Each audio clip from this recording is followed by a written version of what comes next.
Municipal వార్డుల reservation ప్రక్రియ పకడ్బందీగా చేపట్టామని కలెక్టర్ అన్నారు. ఇక ఆదిలాబాద్ పట్టణంలోని 49 వార్డులలో జనాభా ప్రాతిపదికన రిజర్వేషన్ ఖరారు చేశామన్నారు. ఎస్టీ జనరల్ 2, మహిళా 1, ఎస్సీ జనరల్ 3, మహిళా 3, బీసీ జనరల్ 8, మహిళా 7, అన్ రిజర్వ్డ్ 12, జనరల్ 13 మహిళలకు లక్కీ లాటరీ పద్ధతిని కేటాయించడం జరిగిందన్నారు. కాగా ఎస్సీ, ఎస్టీ, బీసీ రిజర్వేషన్లు కేటాయించామని, బీసీ మాత్రం డెడికేటెడ్ కమిషన్ సిఫార్సు మేరకు కేటాయించినట్టు తెలిపారు. సో అందరికీ నమస్కారం. ఈరోజు మనం ఆదిలాబాద్ మున్సిపాలిటీది వార్డ్ వారీగా రిజర్వేషన్ ప్రక్రియ ఈరోజు పూర్తి చేయడం జరిగింది.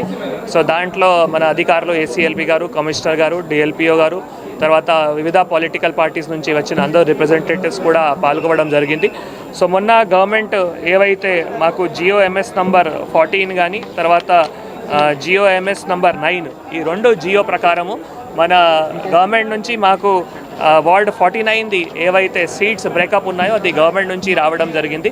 49 వార్డ్స్లో ఎస్టీ సంబంధించిన మొత్తం 3, ఎస్సీ సంబంధించిన 6, బీసీది 15. అవి ఎస్టీ అండ్ ఎస్సీ వచ్చేసి 2011 సెన్సస్ పాపులేషన్ ప్రకారము, బీసీకి వచ్చేసి డెడికేటెడ్ కమిషన్ రిపోర్ట్ ప్రకారము.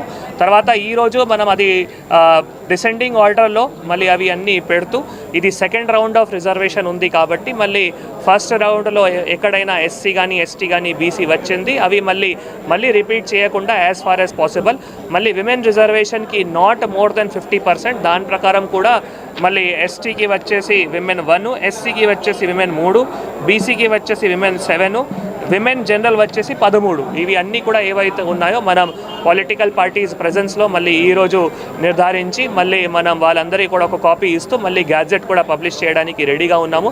మొన్ననే ఎలక్ట్రల్ రోల్ కూడా చాలా పకడ్బందీగా వార్డ్ ఆఫీసర్స్ కానీ, కమిషనర్ గారు కానీ, ఏసీఎల్బీ గారు కానీ అందరూ పొలిటికల్ పార్టీస్ నుంచి కూడా క్లెయిమ్స్ అండ్ అబ్జెక్షన్స్ తీసుకొని వార్డ్ బౌండరీస్ ప్రకారము తర్వాత పాత రోల్ కానీ తర్వాత ఫీల్డ్ లెవెల్ వెరిఫికేషన్ కానీ అవి అన్నీ కూడా మ్యాచ్ చేసుకుంటూ మళ్ళీ రోల్ కూడా చాలా హెల్తీగా చాలా పకడ్బందీగా పబ్లిష్ చేయడం జరిగింది. కాబట్టి ఇప్పుడు ఎస్ఈసి ఆదేశాల ప్రకారం మళ్ళీ మనం ఎప్పుడు ఎలక్షన్ సంబంధించిన అనౌన్స్మెంట్ అయిన తర్వాత అప్పటి నుంచి మళ్ళీ ఎలక్షన్ ప్రక్రియ కూడా పూర్తి చేయడానికి కూడా సిద్ధంగా ఉన్నాము.